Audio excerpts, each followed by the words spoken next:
আগামীকাল তৃণমূলের একেবারে হাই ভোল্টেজ সভা রয়েছে, ব্রিগেডের জনগর্জন সভা। সেই সভা থেকেই লোকসভা ভোটের আনুষ্ঠানিক প্রচার শুরু করতে পারেন তৃণমূল নেত্রী মমতা বন্দ্যোপাধ্যায়, এমনটাই জানা যাচ্ছে। সেই সভার প্রস্তুতি এই মুহূর্তে কিন্তু একেবারে তুঙ্গে। ছবি দেখবো, আমাদের সঙ্গে সরাসরি রয়েছেন ব্রিগেড থেকে আমাদের প্রতিনিধি অর্ণব মুখোপাধ্যায়। অর্ণব, একদিকে মূল মঞ্চ, তার ছবি কিভাবে তাকে তৈরি করা হয়েছে, আর কালকের এই সভার অন্যতম আকর্ষণ সুবিশাল র্যাম্প, সেই ছবি এবং নিরাপত্তা ব্যবস্থা কতটা আঁটুসাঁটু করা হয়েছে দেখাও। দেখো, লোকসভা নির্বাচনের ঠিক আগেই তৃণমূলের এই জনগর্জন সভা, তো স্বাভাবিকভাবে এই সভার কিন্তু যথেষ্ট গুরুত্ব রয়েছে এবং শেষ মুহূর্তের প্রস্তুতি তোমাকে দেখিয়ে দেবো যে মূল মঞ্চ প্রস্তুত হয়ে গিয়েছে। মূল মঞ্চের ব্যাকগ্রাউন্ড এখন তৈরি হচ্ছে, অর্থাৎ এখানে এলইডি যে স্ক্রিন আছে সেই স্ক্রিন থাকার কথা রয়েছে এবং সেই স্ক্রিনই এখন লাগানো হচ্ছে এবং তার মাধ্যমে যেমনটা জানা যাচ্ছে যে কেন্দ্রীয় বঞ্চনার বিভিন্ন বিষয় কিন্তু তুলে ধরা হবে। মমতা বন্দ্যোপাধ্যায় লোকসভা নির্বাচনের আগে ঠিক কী বার্তা দেন, অভিষেক বন্দ্যোপাধ্যায় কী বার্তা দেন, এখান থেকে সবাই তাকিয়ে রয়েছেন। তবে কেন্দ্রীয় বঞ্চনার বিরুদ্ধে তারা সরব হবেন একথা বলাই যায় এবং যেভাবে পরপর প্রধানমন্ত্রী রাজ্যে আসছেন এবং বিভিন্ন ধরনের সভা করছেন, তা থেকে তৃণমূলকে যে আক্রমণ করছেন তার উত্তর এই সভা থেকে মুখ্যমন্ত্রী এবং তার তৃণমূল নেত্রী মমতা বন্দ্যোপাধ্যায় তিনি দেবেন, এমনটা সেটা কিন্তু জানা যাচ্ছে।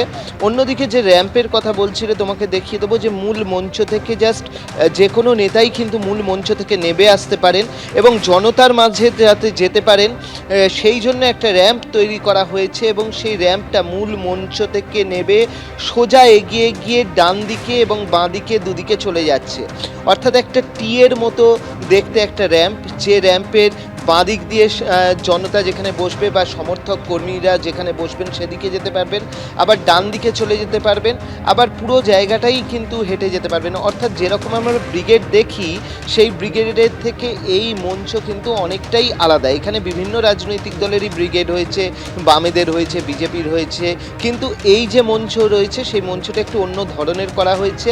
অর্থাৎ মূল মঞ্চ থেকে মমতা বন্দ্যোপাধ্যায়, অভিষেক বন্দ্যোপাধ্যায় সহ নেতা নেত্রীরা তারা যেরকমভাবে বক্তব্য রাখবেন সেরকম সাধারণ মানুষের সঙ্গে গিয়ে তারা একটা জনসংযোগও করতে পারবেন, এরকমভাবেই ঠিক র্যাম্পটি তৈরি করা হয়েছে।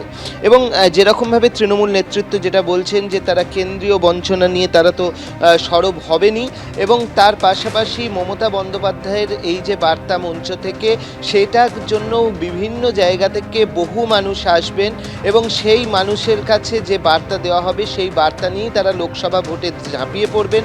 স্বাভাবিকভাবে তাদেরকে উজ্জীবিত করার বার্তাই কিন্তু এই যে মঞ্চ সেই মঞ্চ থেকে দেওয়া হবে এবং এই মঞ্চ থেকে যখন দেওয়া হবে তখন কিন্তু মমতা বন্দ্যোপাধ্যায়, অভিষেক বন্দ্যোপাধ্যায় তারা থাকবেন, অন্যান্য তৃণমূলের যারা প্রথম সারির নেতৃত্ব রয়েছেন তারা উপস্থিত থাকবেন এবং প্রচুর মানুষ ইতিমধ্যেই আসতে শুরু করেছেন। বিভিন্ন জায়গায় তাদেরকে রাখার ব্যবস্থা করা হয়েছে, আমরা যেরকম জানি বিভিন্ন জায়গায় তারা থাকছেন এবং তারা সেখান থেকে মিছিল করে আসবেন, মিছিল করে এসে এবং সকলেরই নজর রয়েছে আগামীকাল ব্রিগেডের এই কর্মসূচির দিকে।